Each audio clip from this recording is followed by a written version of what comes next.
Here we're going to look at incompressible substances, which are essentially substances that have very little change in volume. Specifically, for our purposes, we're looking at liquids and solids.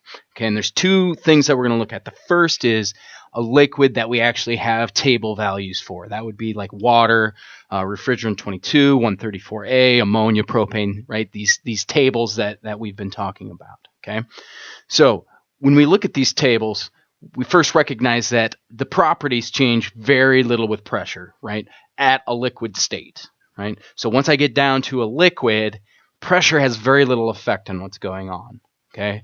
The volume, energy, these things don't change very much. For that reason, if we're given a liquid, because we don't have actual liquid tables, we've got saturation tables and vapor tables.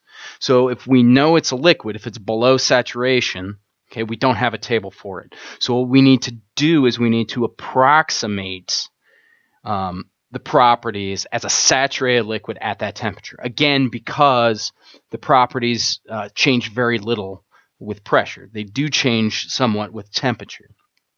Okay, so again, if you have water or one of the refrigerants, okay, and you've recognized this a liquid, that is, it's below the saturation table, but you still need a property such as, volume or energy or enthalpy. What you can do is you can approximate it as a saturated liquid, okay, for whatever temperature you're at. Again, don't worry about the pressure. It has little effect. Temperature is what's important. So again, you approximate liquids as a saturated liquid at the temperature.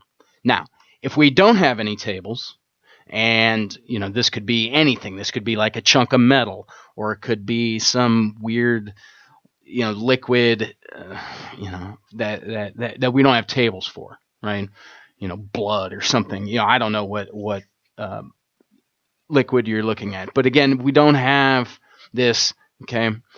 We assume it's incompressible. Again, the assumption behind that is that the volume is constant. The volume does not change for an incompressible substance, okay? So what we use instead is something called specific heat. And really what specific heat is, it's a relationship between the change in temperature and the amount of energy that I add by heat transfer, right? Because as I add energy to a liquid or a solid, the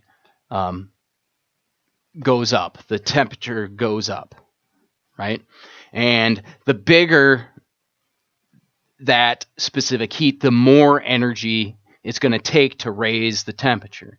The smaller the specific heat, the less it goes up. For example, water has a large specific heat. So when I add, it takes a lot of heat to get that to increase in temperature, as opposed to something like copper, which has a very low specific heat, meaning I add energy to it and that temperature rises very quickly. Okay, so that's what specific heat is. Okay, now we're going to assume that that specific heat is constant, at least for incompressible substances. Okay, and that change in energy is the specific heat times the change in temperature. Okay, and this specific heat can be looked up. We have a table for several liquids and solids found in table A19. Okay, so if I don't have a table, right, that would be like water or the refrigerants, okay, but I need to figure out the change in energy. What I do is I look up the value, or I find the value for specific heat, and I use that specific heat value times the change in temperature to figure out that change in energy. And again, that change in energy is what is ultimately going to be used for the first law equation, right, where the change in energy equals heat minus work. Okay, so if you have liquids, if you got a table, use saturation at the temperature. If you've got no tables, find the specific heat. Specific heat times the change in temperature equals the change in energy.